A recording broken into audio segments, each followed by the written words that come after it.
Hola, bienvenidos una vez más a nuestro encuentro filosófico, Filosofía para entender la vida. Hoy vamos a hablar de un tema sumamente interesante, yo diría que hasta apasionante, como es Aristóteles. Así es. Así que vamos a hablar de las enseñanzas de Aristóteles.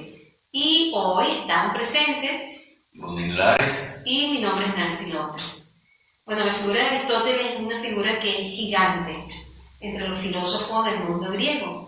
Inclusive se dice que desde que él ya fallece no hubo otra alma, otro hombre, otro genio como él que llegara a compilar, como lo hizo él, todas estas enseñanzas, todo lo que es inclusive la cultura helenística, la cultura griega. Vamos a encontrar entonces en Aristóteles un genio realmente.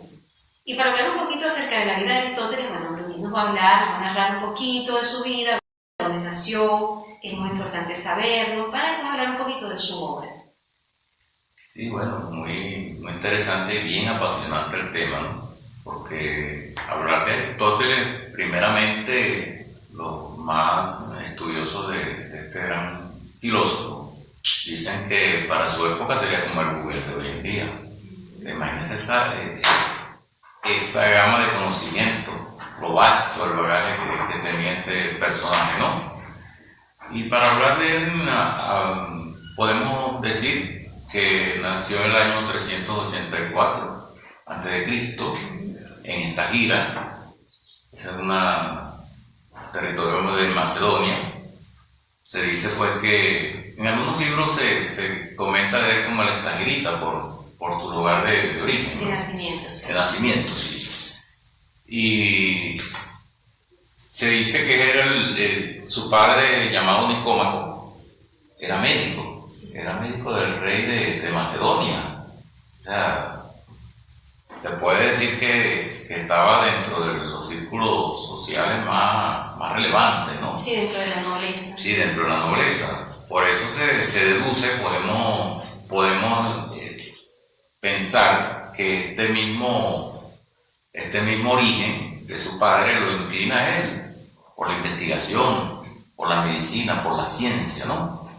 Lo cierto es que después su padre muere muy joven, estando él muy joven, ¿no? Se dice que a los 16 años, 15 años, y él se dirige o lo envían a Atenas, a la Academia de Atenas, ¿no? A estudiar. Esta academia era dirigida por Platón. Era la Academia de Platón para la época, nada más y nada menos, ¿no? Y él muy joven llega a Atenas a estudiar en la Academia de Platón, con lo cual se convierte en discípulo de Platón, donde permanece durante 20 años, imaginemos, se dice fácil, pero es bastante tiempo. Sí. Se dice que él además de discípulo también era maestro de la academia, ¿no?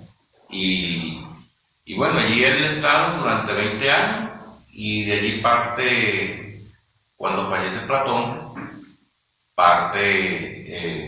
regresa pues entre los múltiples viajes que hace, él regresa a su lugar de origen, donde permanece cierto tiempo, nunca cesa su estudio, sus enseñanzas.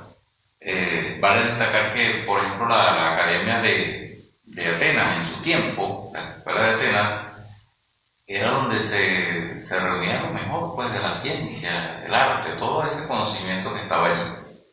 Cierto que de cierto tiempo él regresa pues también a Atenas y es nada menos y nada más que crea una escuela, ¿okay?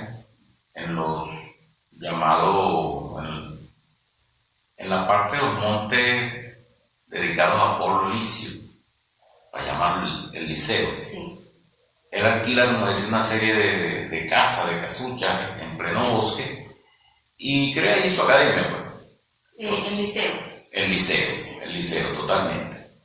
Entonces se dice que en la mañana le daba clases a sus discípulos, en unos temas específicos, y en la tarde le daba clases a un público más extenso. Así que tienes clases, vamos a decir, para el público de manera externa y clases para sus alumnos o discípulos más selectos. Es correcto. Hay un aspecto de la vida de Aristóteles que una vez que él al fallecer Platón, que él va a salir, sale de Atenas, ya se crea un movimiento un poquito, él no podía suceder la dirección de la academia porque era macedonio. Exactamente. Y él se va a dirigir entonces a Misias, donde contrae matrimonio para un hijo llamado Nicómaco. Correcto. Y luego él es llamado por Filipo II a la corte de Macedonia para que asuma lo que es la educación de este gran otro genio de la humanidad como es Alejandro Magno.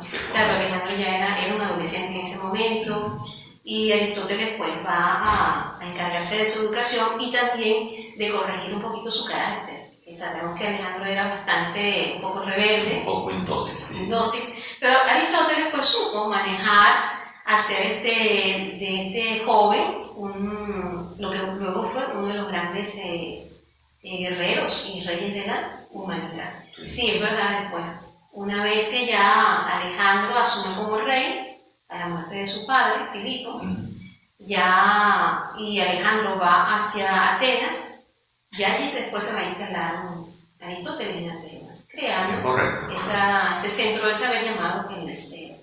Sí, bueno, se dice que asume la educación de Alejandro cuando tenía apenas 13 años, sí. Pero él era un chico muy rebelde, ¿no? No obstante, Aristóteles lo sabe llevar, lo sabe dirigir, lo sabe conducir y logra pues desarrollar en él esa potencialidad del chico, ¿no?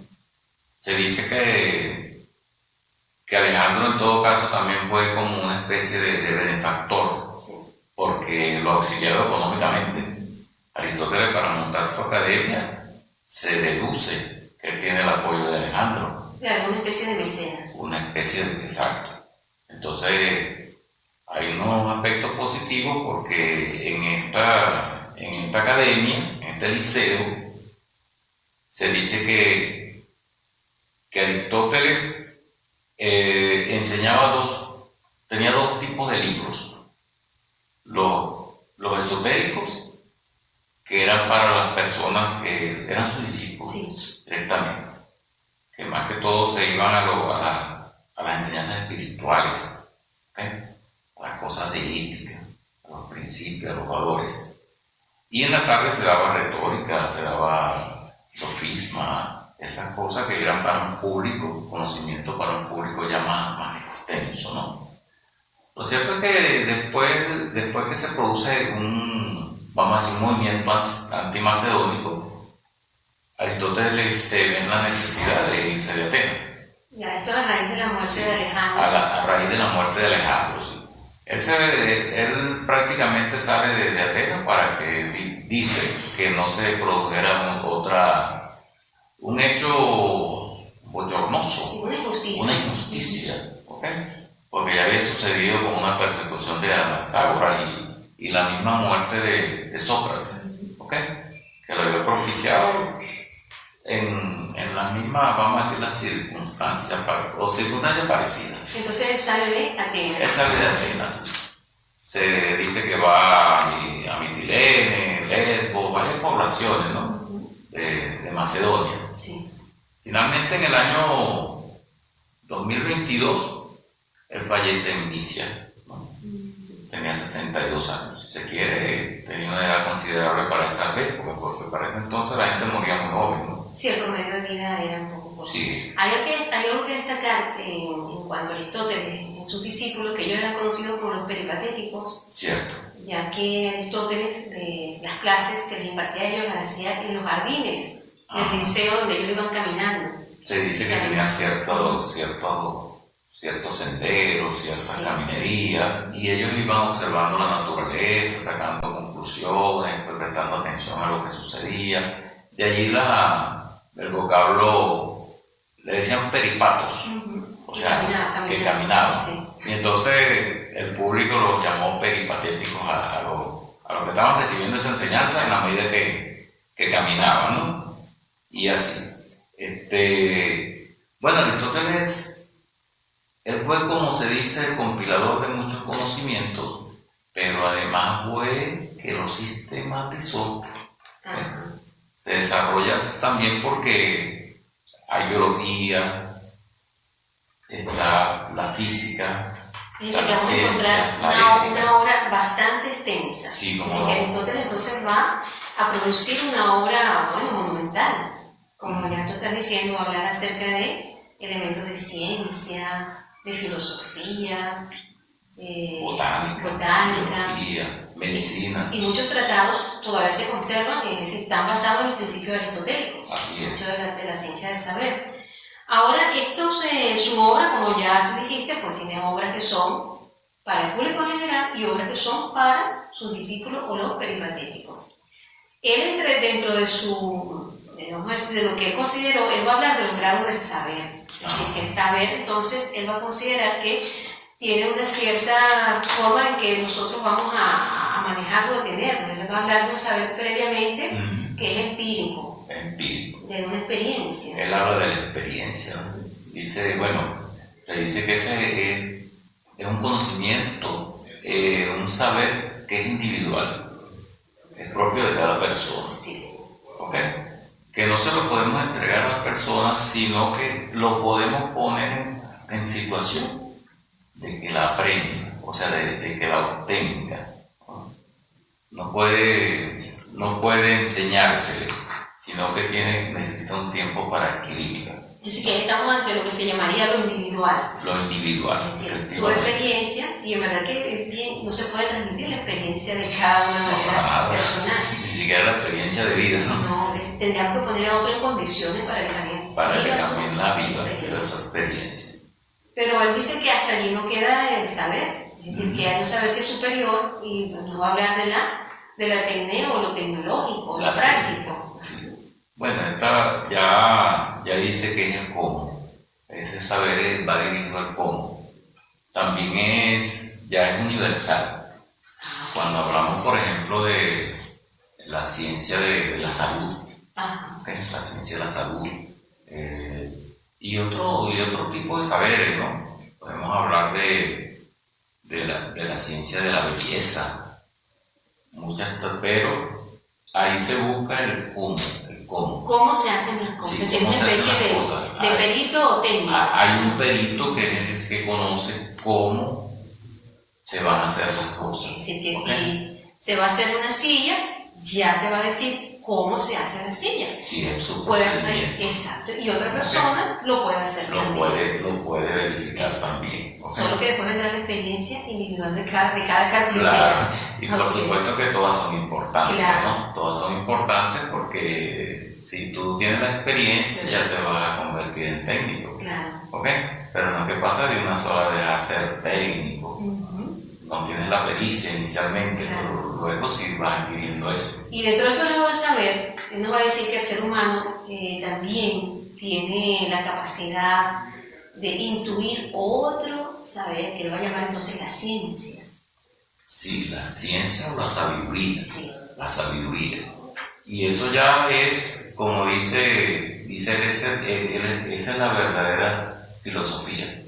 ¿Okay? Recordemos que la palabra filosofía es amor a la sabiduría, al conocimiento. Y en esto, ese es universal. Digamos, se estudian los por qué. ¿Okay? Los por qué. Las causas. Nosotros vemos a los niños que son filósofos naturales porque ellos siempre están preguntando ¿por qué? ¿Por qué? ¿Dónde estaba yo antes de estar con ustedes? ¿Por qué en la tarde esto se va poniendo oscuro?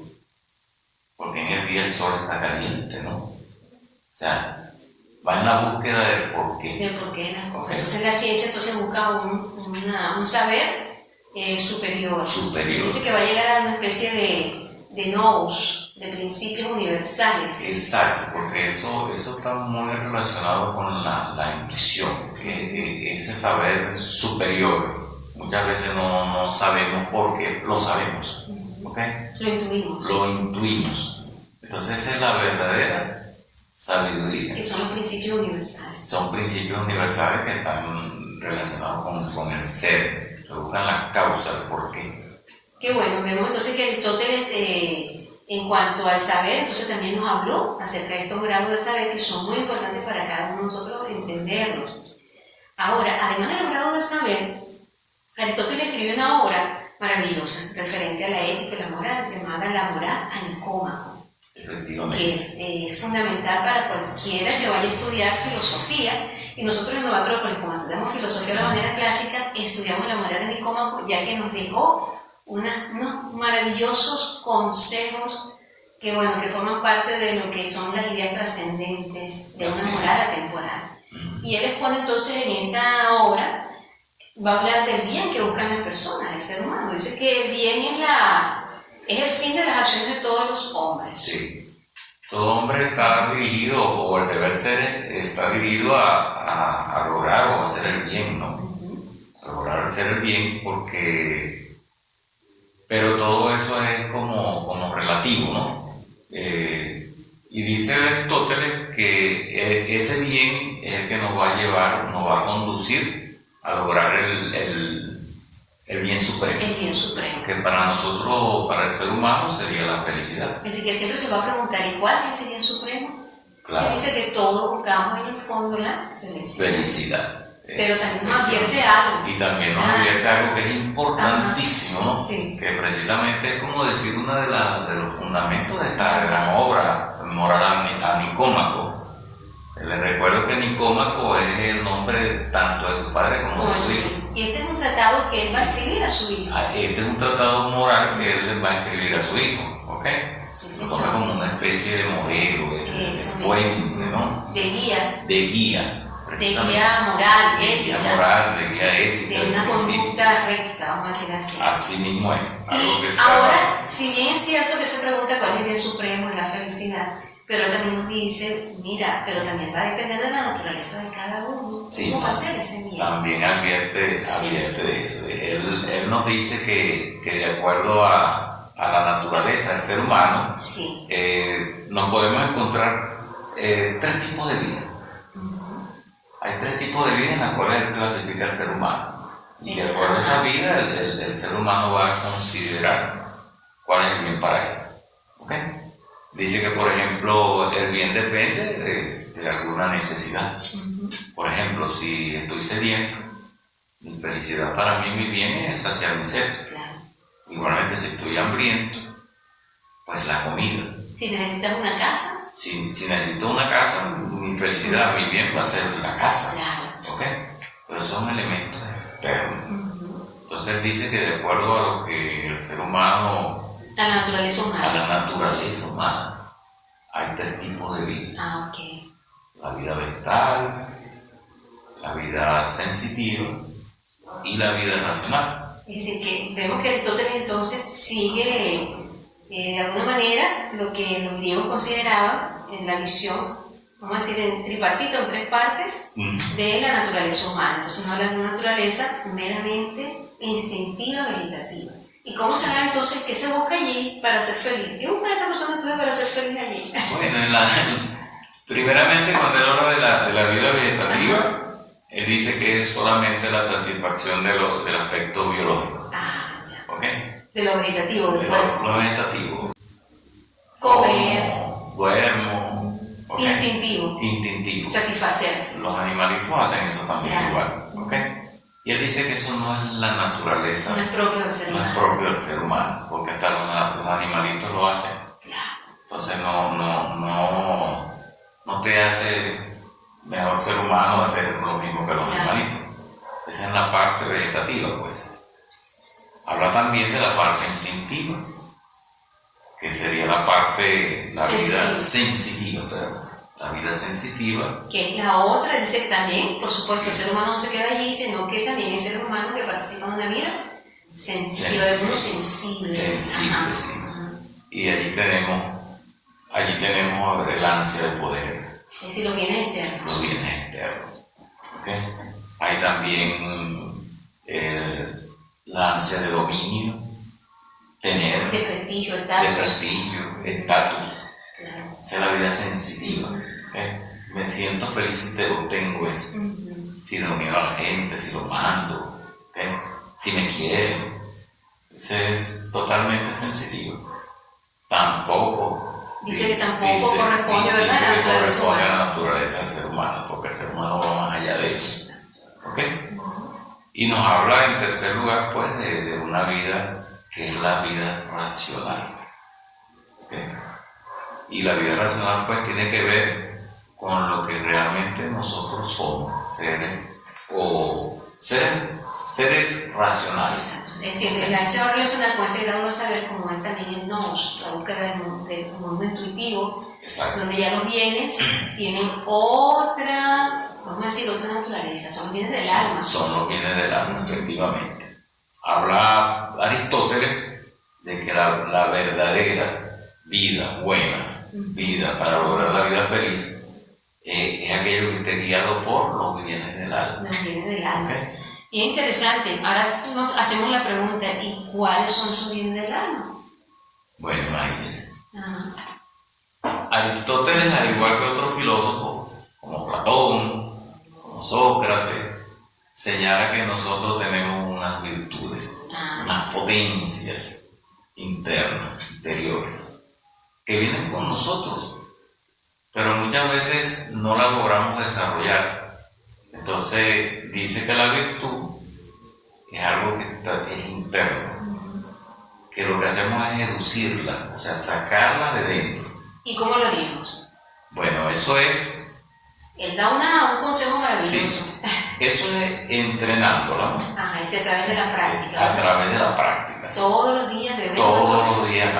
Porque si, por ejemplo, yo soy desordenado y estoy consciente que soy desordenado, de repente yo empiezo a ejercitarme. Oye, dejé este elemento aquí, pero no aquí, él va allá en la biblioteca. ¿Okay? Entonces yo todos los días lo voy colocando allá y nos vamos ordenando. Así sucede con nosotros los seres humanos. Con nuestras Con emociones. con nuestro cuerpo, con nuestros pensamientos. Sí. Y eso tenemos que ir poco a poco ordenándolo, poco a poco dominándolo, dicen por ahí. Sí. ¿Ok? Sí. Dominándolo.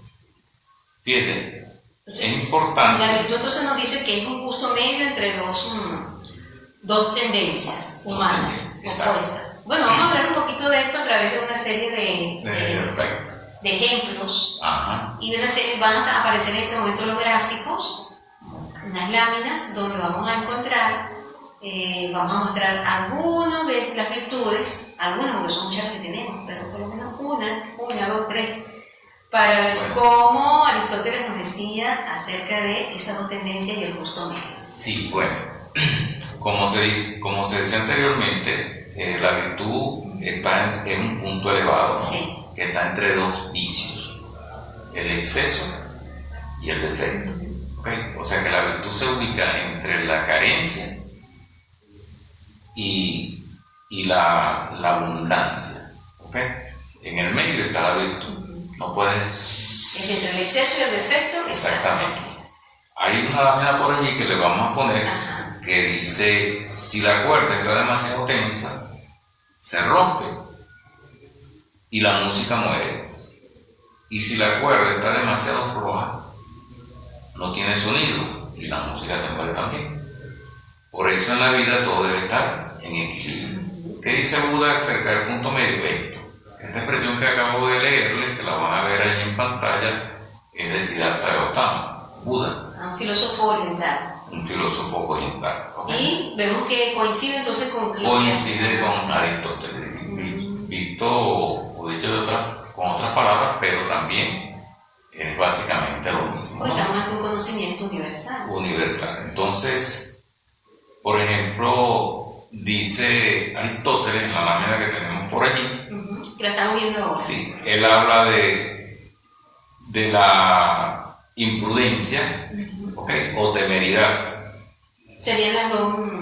Sí, no, la imprudencia o temeridad, ¿okay?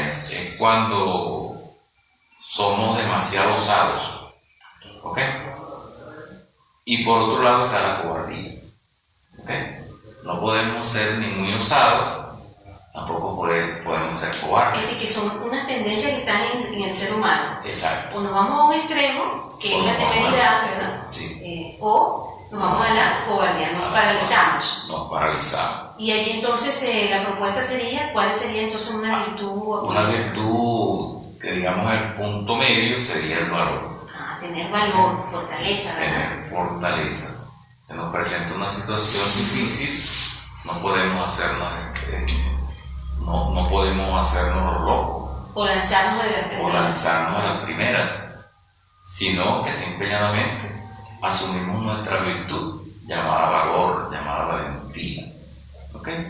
Y entonces creemos que la valentía viene a ser entonces ese justo medio que se eleva por encima de estos dos opuestos. De todo opuesto. Es decir, que tenemos que poner en marcha la valentía. Y dice Aristóteles que para esto tendríamos que practicarla diariamente, ya que él va a decir que el éxito de todo va a estar en la práctica. En la práctica.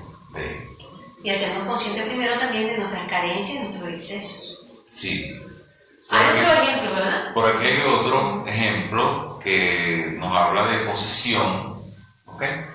Es cuando nos convertimos, como decir, en un tirano, somos altamente posesivos, y está el otro extremo que es el egoísmo. Ok, entonces tenemos exceso y carencia también allí. Sí, y entonces lo que nos recomienda Aristóteles es el amor, el centro. Ok, es decir, que nosotros vamos a lograr entonces una armonía entre esos dos opuestos, es a través del amor, pero un amor con una mayúscula, un amor de generosidad, para no ser tan egoístas. Exacto. O en el otro caso ser tan posesivos. ¿Okay? Porque a veces podemos confundir el amor con estos dos aspectos. Sí, fíjense por ejemplo un amor de una posesión. Hay amores que llegan hasta el crimen por la posesión de la persona, son celos casi enfermizos, y eso termina generalmente muy mal, ¿no? Exacto. ¿Okay? Es decir, que tenemos entonces que transmutar esos excesos en el verdadero amor o generosidad que está presente en el ser humano. También debemos practicar el amor todos los días. Así es. En las cosas pequeñas de todos los días.